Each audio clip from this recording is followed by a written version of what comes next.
Yeah, action and reaction from Anfield and the rest of the day's Premier League action to come. Welcome along, Asmir, Michael, Mark. Only one place to start, though. With less than 24 hours to go, Mark, the transfer window clock is ticking. About Manchester United, and we spoke about it a bit earlier. We're talking about this game between Aston Villa and Crystal Palace. The goalkeeper, the Villa goalkeeper, Emiliano Martinez, not in the squad at all for this game. I think we can hear, can we, from Unai Emery. This is what he had to say before the game when he was asked the question why Martinez was not in the squad. Bisotto. Marco Bisotto. Where is Martinez, though? Marco Bisotto. Will he be your future goalkeeper? Marco Bisotto. I've not seen that. So, two words, Mark. Marco Bisotto. Marco Bisotto.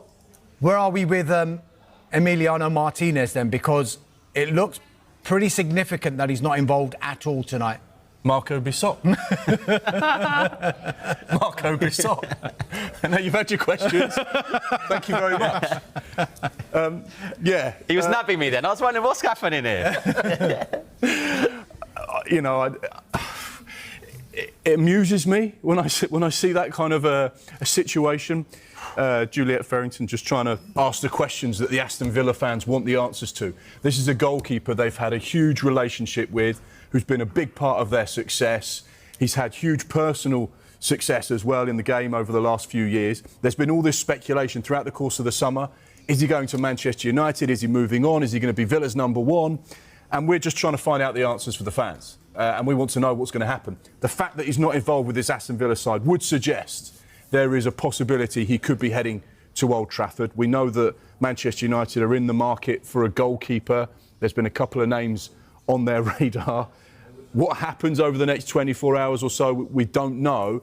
But I think it's very clear that Unai Emery has a new number one at Aston Villa and that there is a chance that Emi Martinez ends up at Old Trafford.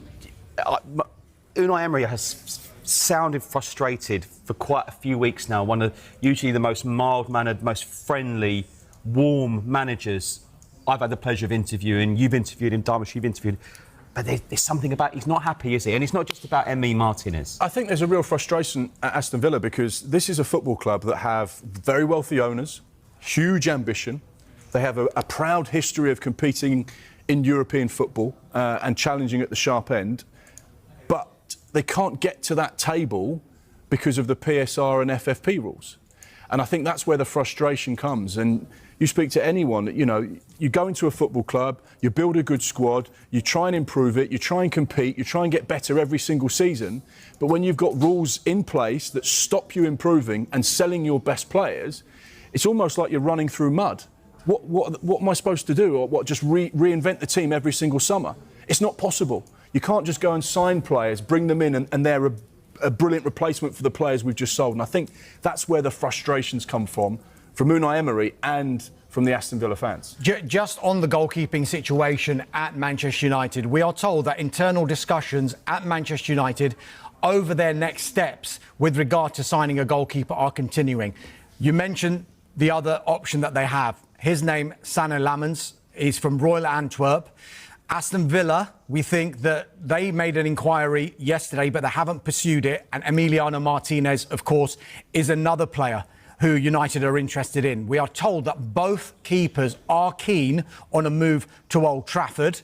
Martinez has had other offers, but it's thought he is waiting on Manchester United. Now, one source has also told us that United have explored the conditions of a deal for Martinez while talks continue with Royal Antwerp over Lammens. So it's a case of trying to keep both pots boiling and then deciding which one they are going to go for, Manchester United, because Galatasaray also pushing for Lammens as well. And United, as they have been practicing throughout this transfer window, they do not want to get embroiled into a bidding war. Both potential deals are, however, thought to be complicated.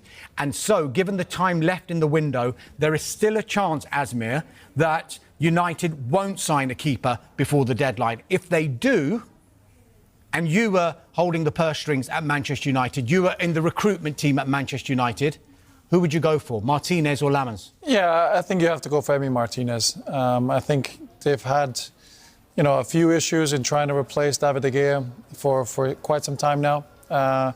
They've tried different goalkeepers, different situations, and really gone for goalkeepers who are improving in the Premier League. So I think if you get the chance to sign an Emiliano Martinez, who's Premier League proven, been here for many years, played so many games at a high level, done incredibly well for Argentina, I think it would be that statement signing in that position that they really need.